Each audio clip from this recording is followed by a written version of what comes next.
A relatively recent trend in media is to blame all of society's problems on overpopulation. And unlike most of these idiotic, I know how to fix all the world's problems and all it takes is a mass genocide theories often bouncing around on the internet, I can actually see where this one comes from, although I still think it's mostly nonsense. After all, we are in the midst of a population boom, we do live in a world with limited resources, and maybe things would be better if the population would just drop off somehow.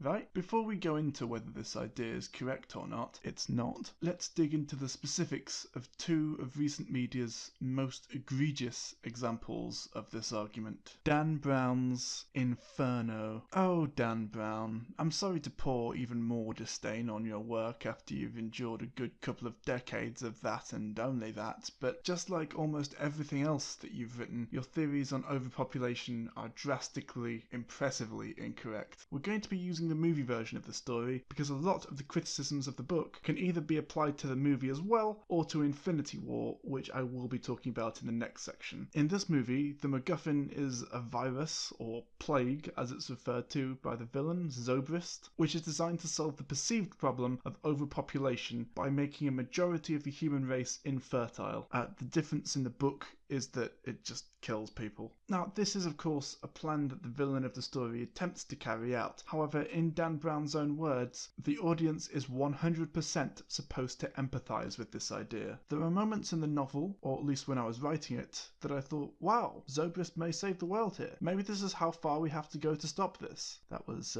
Dan Brown on empathizing with the villain of his novel. Now, all logical realities aside, this idea is utterly, unacceptably horrific and comes so close to eugenics that it only narrowly avoids falling within the dictionary definition of it. Here is that dictionary definition, by the way. Wait, what? But Zobrist's plague is entirely random, you may say. Well, yes and no. Allow me to explain. Rich and prosperous nations and communities are much more likely to be able to deal with the crisis than more disadvantaged ones. A country with better access to, for example, IVF and other fertility treatments due to being richer and having more access to the resources necessary to heavily increase the likelihood of pregnancy in order to keep their civilizations afloat would have significantly less difficulty surviving the crisis than less affluent nations, who would not have robust enough economies to be able to drop such vast amounts of money at the drop of a hat to deal with an unexpected crisis. Some struggle to deal with much less significant crises as is. We can see this most recently with Venezuela, struggling to deal with a sudden drop in oil prices, which in comparison is a tiny fraction of the massive scale that mass infertility would bring. That's on a macro level, but even within nations, individual communities and people would struggle to survive while certain others would be able to afford the luxury of IVF. So we must ask ourselves, which nations are generally less affluent in our world due to a mixture of factors, but a large contributor being the legacy of colonialism? Which communities within more affluent nations are disadvantaged, poor, and often victimized? I think you can probably see where I'm going with this.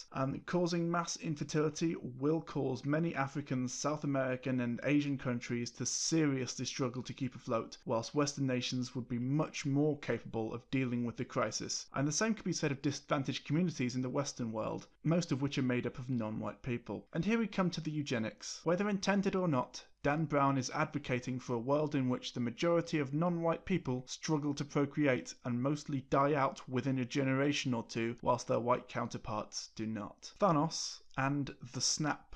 Thanos the Mad Titan is, well, mad. Unlike the now infamous villain of the MCU, Thanos in the comics is driven almost entirely by a pathological need to woo Lady Death, the Marvel 616 embodiment of the concept of death itself, less lovable than the death of Terry Pratchett's Discworld, unfortunately. I was at the party, you know. Oh. Now, may I go? Oh, yes. I hope it's a good party. I think it might go downhill at midnight. Why? That's when they'll be taking my mask off.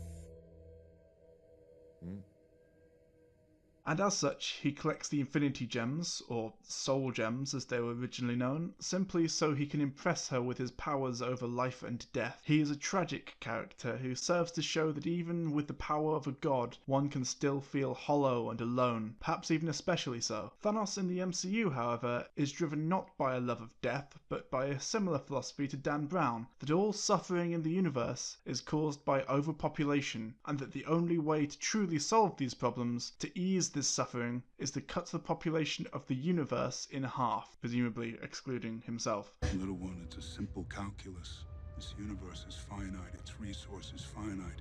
If life is left unchecked, life will cease to exist. Now, this is a more interesting way to deal with a character whose only purpose is kill 50% of the universe than he's in love with a skeleton and wants to demonstrate his power to impress her, and MCU Thanos does retain a lot of his nihilistic tendencies, but sadly this change in motive, whilst a marked and necessary improvement upon the aforementioned dick-waving, is still not entirely logical, and perhaps that's the point. However, I have seen a surprising amount of Thanos was right think pieces from all over the internet, in much the same way as after Black Panther, everyone's timeline was filled with Killmonger was right bullshit, which were mostly, if you ignore all the monstrous things Killmonger does and says, he's actually a pretty cool guy who makes some valid points about colonialism, which he does, but he's also a fucking monster, so I felt that I had to quickly debunk this. Thanos is only right if he is able to not only live for long enough to perform the snap every so often for functionally forever, like most actual culls performed in our world need to be repeated on a regular basis, otherwise he's just postponing the problem of overpopulation for a few years rather than solving it. After all, the human race went from approximately 1 billion people in 1804 to 7 billion people in 2017, so all cutting the population in half would do is take the population back to the 1960s, and assuming that humans continue to breed as we have been, it would take at most a few decades to get back up to the current population. I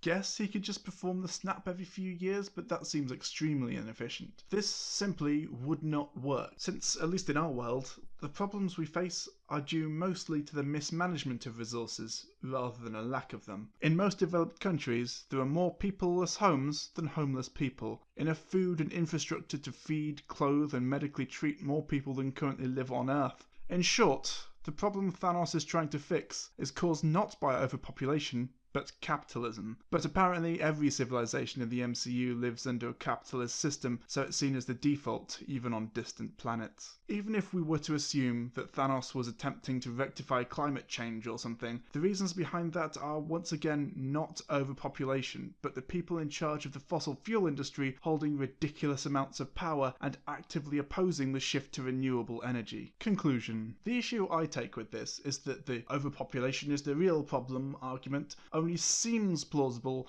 until one starts to examine it. Here, in brief, are my main issues with this monstrous theory, some of which I've just covered. Number 1. We currently overproduce resources. Currently the population of Earth is 7 billion and we produce enough to feed 10 billion, but choose not to fairly distribute this abundance. Number 2. There were 3 to 4 billion people on Earth in the 1960s and 70s. If the population were to suffer such a drastic drop-off, what's to say it wouldn't be back up to 7 billion in another 50 years? Number 3. There are 2 ways this can go. Either kill a majority of the population or render them infertile. Both are obviously morally monstrous on a number of levels. Number 4. How does one decide who lives and who dies, or who gets to breed? Sure, you can say it's random, but depending on how you carry out your genocide, some groups will necessarily be affected more than others, and congratulations, you are now a eugenicist. Number 5. Rather than fixing the world's problems, a sudden drop in population or fertility would basically immediately cause such tension in a society as to cause it to crumble. See Children of Men or The Handmaid's Tale for examples of dystopias caused by mass infertility. New headcanon. This show takes place in the future of the MCU.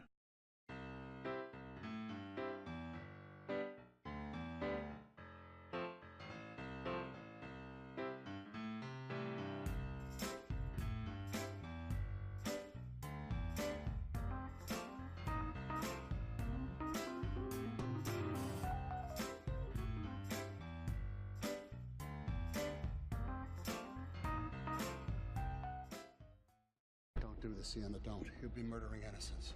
Yes, people will die. A lot of them, but the crisis will be averted. It's what nature demands. The problem won't just be slowed down, it'll be solved permanently. Killing billions to save lives. That's the logic of tyrants. For a greater good, humanity. Genius does not come with extra rights. No, it Sienna. comes with the responsibility to take action when others won't. You want to do something fine, then scream at the top of your lungs and invent and leave. If you love humanity, if you love this planet, you'd do anything to save it. The greatest sins in human history have been committed in the name of love. No one will look on this act and call it love. They'll be alive. What does it matter what they say about us?